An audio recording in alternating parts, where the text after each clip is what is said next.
BFC film present. निकलेगा आफ्ताब बाबू पश्चिम टोला डंगराबाद बाजार गली में घुमा देना, निकलेगा मेरा चनाचा गली गली में घुमा देना। जब उसकी गली आए तो सिर से कफन हटा देना। अगर कोई पूछे कि कैसे मरा, ए मेरे दोस्त मजबूरी में मोहब्बत बता देना।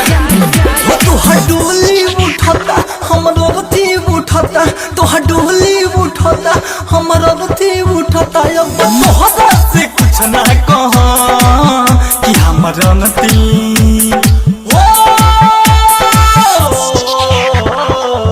कि हमारे अंतिम विदाई में है जान।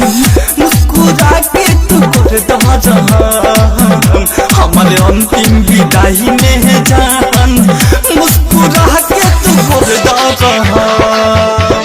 आप सुन रहे हैं आफ्ताब बाबू का गाना मोबाइल नंबर 81 0 46 99 894। जी आफ्ताब बाबू पश्चिम टोला डंगराबाद बाजार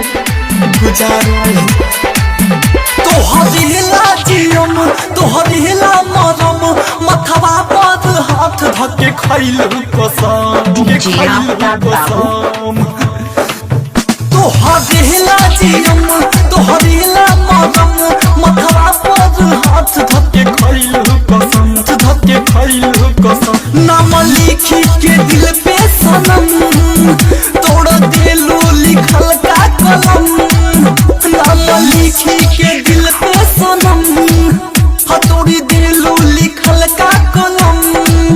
अब तोहरा के तब ना करम कि हमारी अंतिम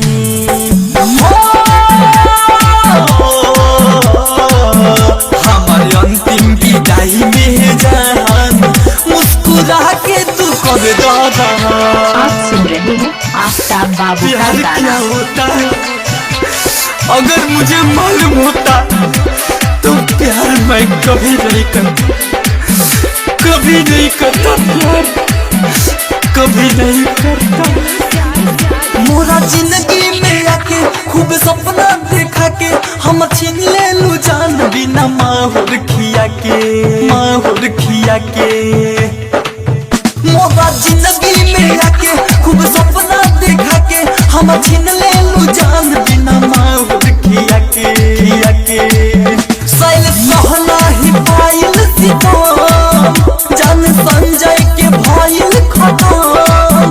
सैल सहना ही पायल सितम, जान जानू के भइल खतम। तोहरा आइल ना तनिको शरम कि हमारे अंतिम हमारे अंतिम विदाई में है जान। मुस्कुरा के तू कर दो जहान। तू हडोली उठाता हमारा रथी उठाता, तो हडोली उठाता हमारा रथी उठाता। अब तोहरा से कुछ ना कहा कि हमारा नती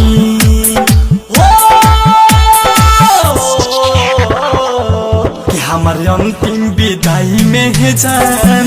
मुस्कुरा के तू कर दो जहान। हमारे अंतिम विदाई में है जान। जी आफ्ताब बाबू मोबाइल नंबर 81 0 46 99 894।